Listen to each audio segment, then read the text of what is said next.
Bienvenue dans le Seigneur. Bonjour et bienvenue dans votre émission sur Génération Béni HDTV, votre chaîne YouTube Ouessa la Kabino Malamo Mingi, toujours dans votre émission Obotalaka, chaque fois avec votre humble serviteur, Grâce Bunda Didas. Pour Messana, chaque fois pour Mbelabino, serviteur et Nzambe Obayaka, chaque fois pour défiler à Wapona Kopesa, baptême Oyo Nzambe inspiré Bango. Pour aujourd'hui, nous avons l'une des servantes de l'Éternel que vous avez toujours connue, à l'occurrence de Maman Esther Malembe, une femme que Dieu inspire et une femme qui est vraiment loin par l'Éternel. Tokoyokae nini onza bongisi pona mokona lelo na thème oya munene oya zokabola na biso maman sans oublier tozali na mois de la femme, un thème puissant glorieux oya zokabola bande ko basi, femme porteuse de la bénédiction. Bonjour maman. Bonjour. Maman, quel beau d'abord bonne fête pour la mois-ci parce que c'est votre mois. Alors maman, les lots font les bisous encore porte yakoya pour partager thème oyo sur kabona bande ko basi, femme porteuse du bonheur. Alors tout le monde sait pas en Nzambe, qu'est-ce que vous voulez dire par là, femme porteuse du bonheur? Merci Grâce. On thème autour de partager na bana Nzambe na moi oyo et na édition oyo les femmes porteuses de bonheur. Moi si oyo mema esengo bonengo akati na ye. Par là tolinga to libila kotala catégorie ya basi parce que na sena mokili oyo eza basi nyonso to bamemaka esengo bonheur eza mutu oyo aza heureuse. Bonheur eza mutu oyo aza na esengo. Bonheur eza mutu azomema joie esika nyonso azali azomema eloko moko oyo bato bazalaki nango te, donc ye aye na apport. C'est ça le bonheur. Alors eza mwasi nyonso te na se na mokili oyo aza porteuse ya bonheur. Eza mwasi nyonso te parce que toza na catégorie ya basi baoyo bakoki koapporter quelque chose ya bien na baoyo mpe baza na bango kaka basi. De ce par-là, il va dire que le système oyo, moi si nous à comprendre, si canaille, moi si nous à comprendre, ni n'y a que ça là, pour lobby peut à comme moi si on a un bonheur, on a un essengo, on a quelque chose dans la carte. Merci maman, vous étiez vraiment tellement clair et expliqué moi si à un bonheur. Alors, au-dessus sur les catégories de la femme. Alors, quelles sont les catégories? Basi mini obanaka vraiment bonheur. Et puis bonheur yango ezana aspect nini? Spirituel, économique, ngambo ya famille naie, ngambo ya nation. En tout cas vraiment c'est deux choses là on est un peu pour expliquer biso yango ala bana nzambe bazolanda. Merci, bazolanda biso partout.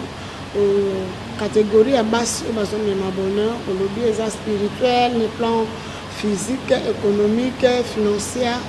Bon, mingi awa, le thème d'abord, c'est dans les plans spirituels. Dans le plan spirituel, je vois que dans la Bible, ils ont basi et belé, au bamemaka bonheur, na banda kuna bango, na société, na 2 rois chapitre 4. Sur le verset 8, au Kiti, on a 16, c'est ça, Moulaï, au 4, on a 16. Tu verras qu'il y a une femme, mais moi aussi, il y a même qui bonheur, bonheur, dans le besoin de Sengo. Moi, ça c'est la joie, c'est l'honneur. Ce que tu as, moi, si moi, je la Bible, il y a une femme sur la net. Il y a moi, il y a même qui peut bonheur. Parce que nous avons d'abord sur le plan spirituel. Spirituellement, la Bible est dans la catégorie à base. Nous avons bonheur, nous avons bonheur dans la société. Notre exemple, moi, Déborah, mais pe bonheur dans la société. Exemple, il y a moi si auto bengi mari, il y a beauté biso kolo yesu ala mobiki c'est biso, il est vraiment allemand bonheur qui no lelo kutu. Ezana bato bazana ko adorer, ezana bato bazana ko komisa ye pour makambo oyo amema donc amemi bonheur na kati ya humanité, donc à sauver le monde pour bananzela na ye. Par là là le basse moi si na liboso une femme spirituelle. Moi c'est spirituel, ça moi si oyo na monde to bi que ba spiritualité ezali. il y a beaucoup de choses, il y a beaucoup de sortes de spiritualité. Ils ont la spiritualité sur le plan religieux, ils ont la spiritualité sur le plan monde. Autrement, ils ont la spiritualité il y a l'occultisme, les scientistes, ils ont la spiritualité.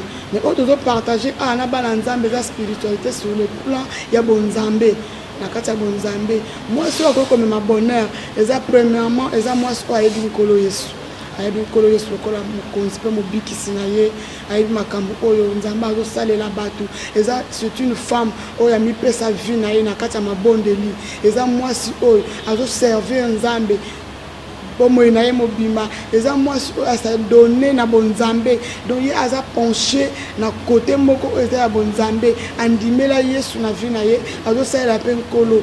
Donc c'est lui là la femme oyo akoki komema nanu bonheur sur le plan spirituel parce que eza na basi ebele na se ya mokili oyo na baplan spirituel bamosusu bamema kufa na makambo kaka ya mokili tomoni lokola mwasi ya Samson. Mwasi ya Samson amema kufa na kati ya libota na kati ya ndako na ye amema kufa na kan ya baisraélite. Mais awa mingi tozozwa na plan positif basi bazomema bonheur neti mpona mama oyo ya tsunamite Bible lobi mwasi oyo na ndako na ye mobali na ye azalaki na biloko nyonso mobali na azalaki bien ye pe azalaki bien mais bazomanke quelque chose bazomanke mwana. Bible lobi kaka ntango amoni mosali na Nzambe ayambi ye na ndako na ye azwi ye aye komema bonheur na ndako amemi esengo oyo bazalaki nango te amemi joie oyo bazalaki nango te. Donc c'est par là nakoki kodéfinir que mwasi oyo catégorie ya mwasi oyo akoki komema bonheur na kati ya ndako na ye akoki komema bonheur na société akoki komema bonheur na kati ya bato même na église. C'est une femme oyo ayebi Nkolo Yesu lokola Nkolo mpe mobikisi na ye andimela Nzambe na vie na ye mobimba mpe azosalela Nzambe. Merci maman, bien mesdames et seigneurs. Bozoyoka, Bozolanda, un thème puissant, vraiment femme porteuse de bonheur. C'est pas pareil, il n'y a pas de commentaires parce que tout est clair. Abonnez-vous massivement, vous ne serez pas déçus, car c'est ici que Makambu Nzambe et Fandi P les a toujours à la portée de Nabino. Alors maman, la femme porteuse du bonheur, une femme chrétienne, une femme craignant Dieu, une femme qui marche selon les Écritures, dans le principe. Il y a une chose qui se passe aujourd'hui. La plupart des mamans pleurnichent, mais bazo yape nakati ya etonga. Est eza bazo lukanzambe malamu te to binonde basali bozo te ya bango mabe. Problème moko c'est sika wana. Qu'est-ce qui se passe? Ce sont les mamans de bazana problème to basali de bazana problème parce que la plupart dans nos églises tout le monde a que maman baza ebele les femmes dominent toujours. Mais ces mêmes femmes-là pleurnichent trop dans leur foyer. Papa Bimali Banda, Boyina Boye, Bana Bazan, ensorcelé, Bana Bazan, elle était dans la classe, la maladie ne quitte pas la maison, les problèmes financiers, et pas donc trop de problèmes, et puis ça cause des maladies, tout des maladies, il y a estomac, tout bien dans Kinshasa, estomac est comme il cause des problèmes, maman a des problèmes, maman santé, mais elles viennent à l'église régulièrement. Qu'est-ce qui se passe? Problème nécessite. Merci beaucoup pour la question posée. Bon, premièrement, il y a un problème de la saleté, il y a un problème de l'anxiété, il y a un problème peut-être que il faut encadrer maman dans l'église. Bible le Bible, bozo sambela, maintenant boye biko sambela te. On les a Bible le. Donc tozo sambela, mais toye biko sambela te. Pour le problème à bonzambe dans l'église, d'abord c'est un problème de la compréhension ya mutu. Mutu oya uti pa na ye, aye akomi ko sambela komi ti na l'église. Et ça problème na ye ya compréhension, ndenge ni nazo yamba makambo bazolo. Ndenge ni azo ndima parole. Yami balé, c'est le problème de la foi, on dit ma. Parce que les autres hommes, batazana kondima mingi te. Donc on dit que basi baza mingi na l'église oui. Ce que au parcourir l'église belé, au comment que basi la domina kaka. Basi ba yaka ebelé parce que moi si ce qui a yoki, moté metinda kayaya. Mais problème la libération de besoin première compréhension ya message. parce que message ndenge bimaka mutu na mutu ayambelaka ngo na modèle oyo azo comprendre mais ça que le messager azo pesa mabe wana pe to bote za point mususu mais na liboso ndenge ni nazo comprendre le message yango et ça azo comprendre yango na ndenge oyo sengeli. Deuxièmement c'est le problème ya kondima ya mutu parce que grâce lelo na ba église problème ya foi ezo poser pe likambo makasi kala to bandai ko yoka na ba église omoni mutu aye andimi ayoki parole andimi miracle se produit mais avec le temps au tozana ko kendaka tu sens que kondima ezana ko kendaka ko kita malembe malembe. C'est ça le problème. Qu'est-ce qui se passe? Yesu alobi ke ba pote ba Yesu ayebise c'est na ko zonga na ko kuta bio na kondima parce que ayeba ke ezana ba temps mususu na sia mokili oyo bato ba kozala na kondima ya makasi te.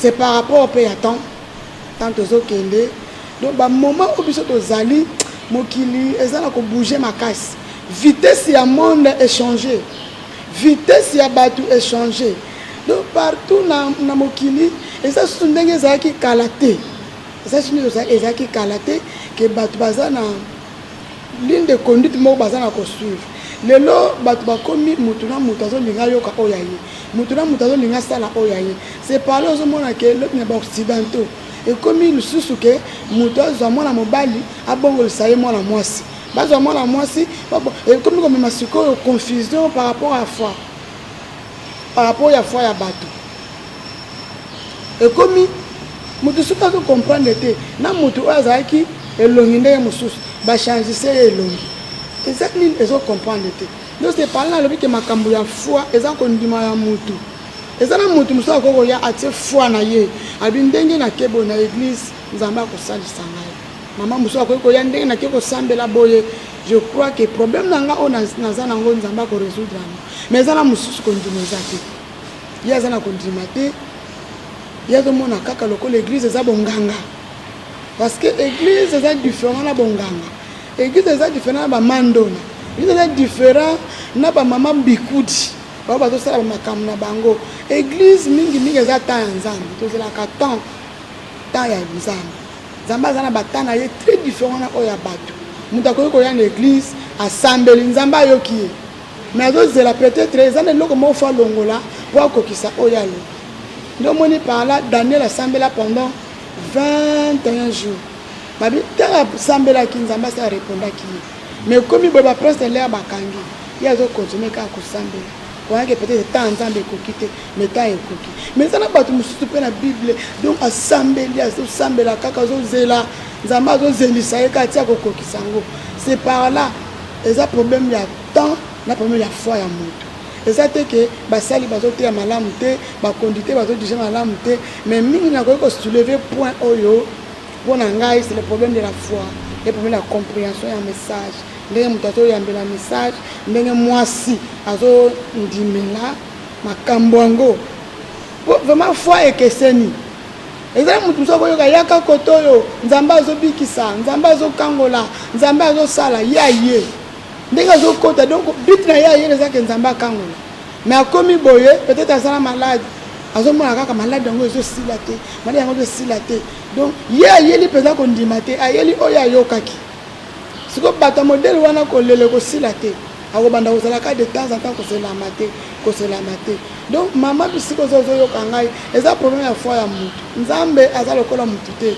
aza docteur te aza nganga te nde na lobi nzambe azalaka na batemps na ye précise na bavie ya bato donc soki ozeli ta omonaki kolela mpe kozala mingi te. Merci beaucoup maman bana nzambe en tout cas je vous dis toujours d'être là Bolanda parce que c'est une servante de l'Éternel nzambe atako utiliser mingi tosala mosala opona bino parce que nous voulons que le peuple de Dieu reconnaisse le vrai véritable Dieu le créateur du ciel et de la terre.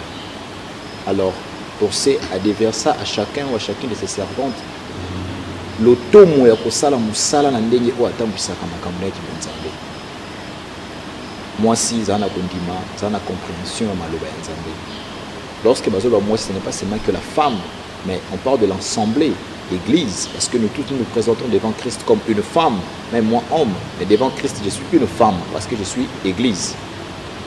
En tout cas, vous allez béni à l'émission, vous allez vraiment ébélé, connectez-vous, restez là, vous appétez, vous changez chaîne, vous appétez, Zalaka Kawana, vous allez pamboli de la part de l'Éternel. Maman, vous avez touché des choses très très très importantes en survolant.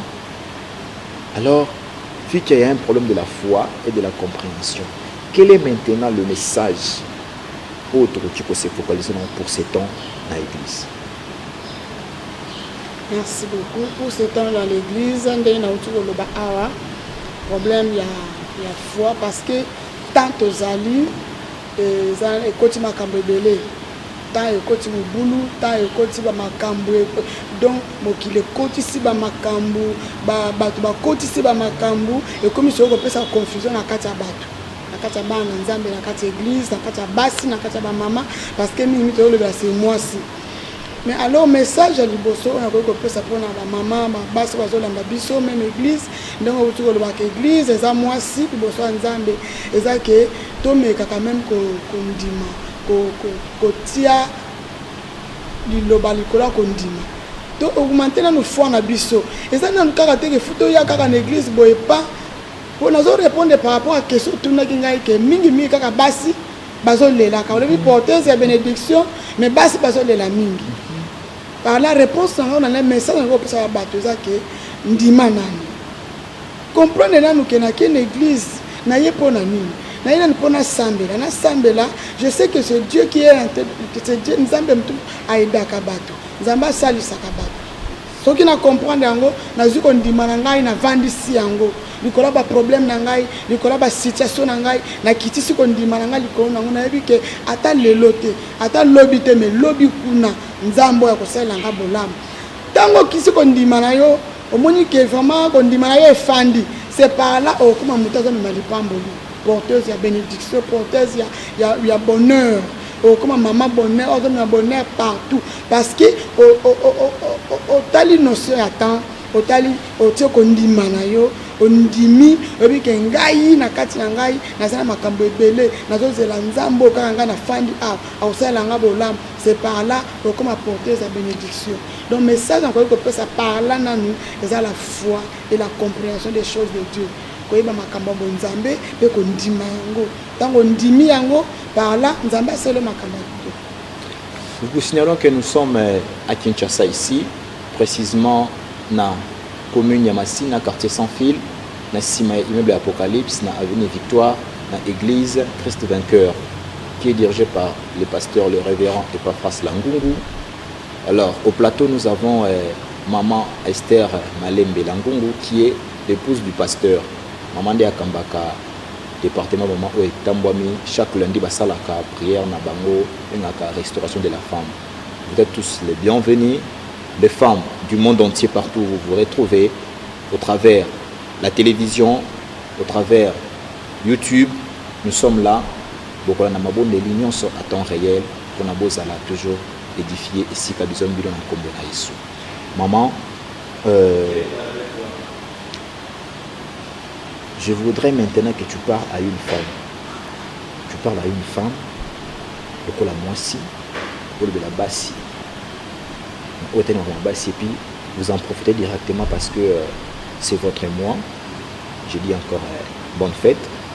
Pour encore pour la bassi, pour la bassi, on introduit un message principal pour la femme de l'église et du monde, parce que même la femme du monde a toujours intérêt à l'église parce que ce monde appartient à Dieu. C'est pour ça que nous voulons que les femmes reviennent, comme Christ l'a dit, faites toutes les nations de mes disciples.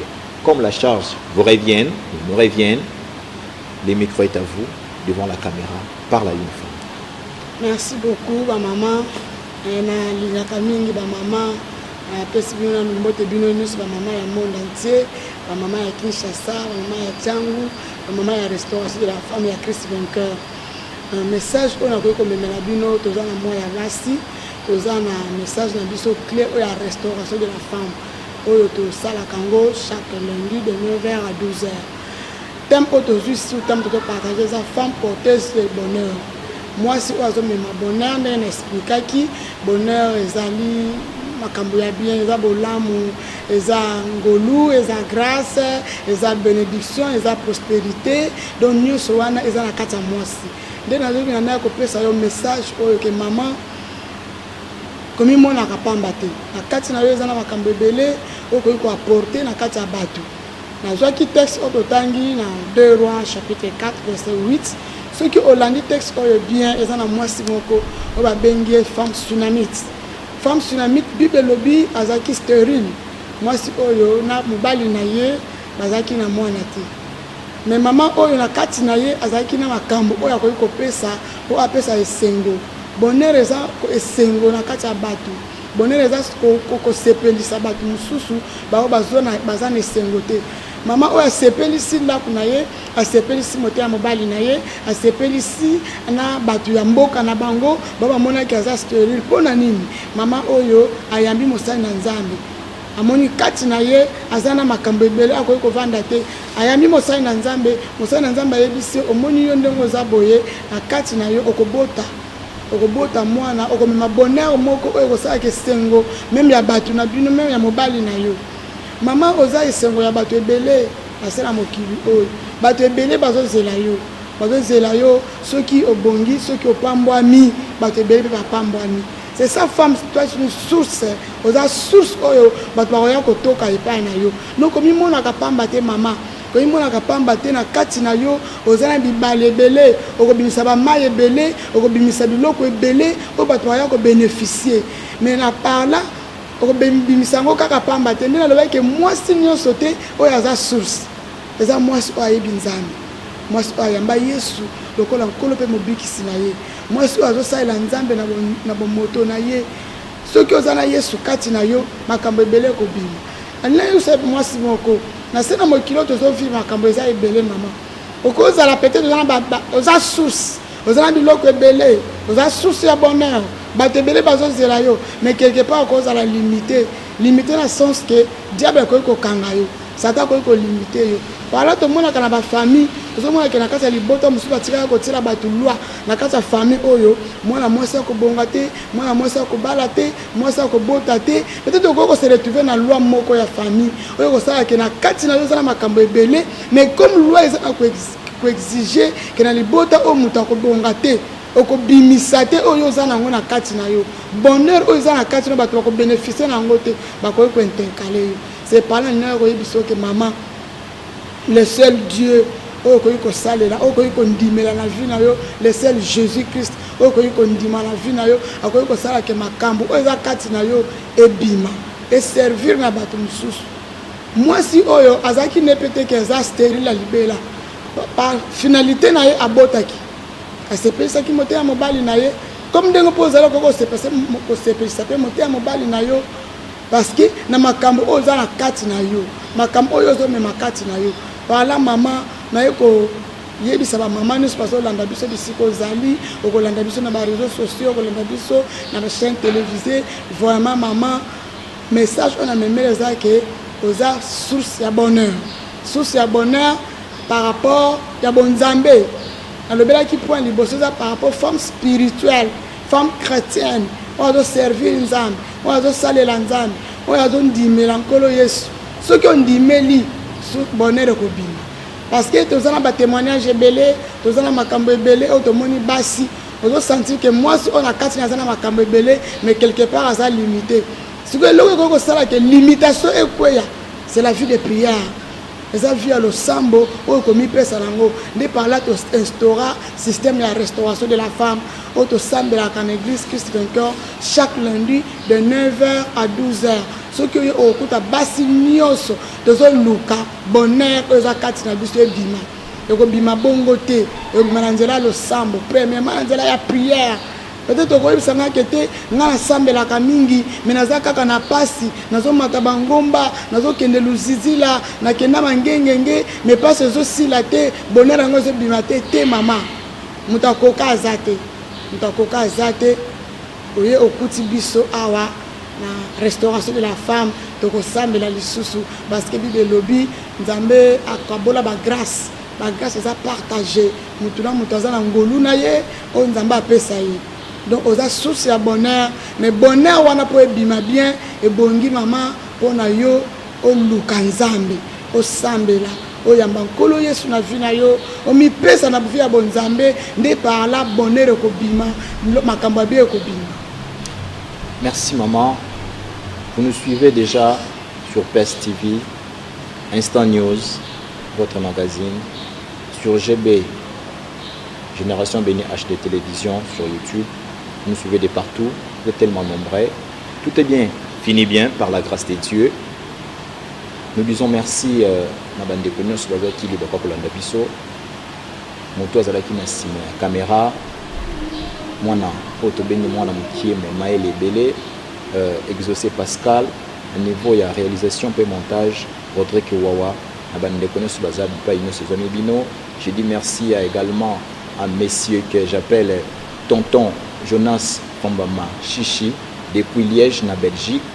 Nous disons merci à notre pasteur depuis France, pasteur Abakouk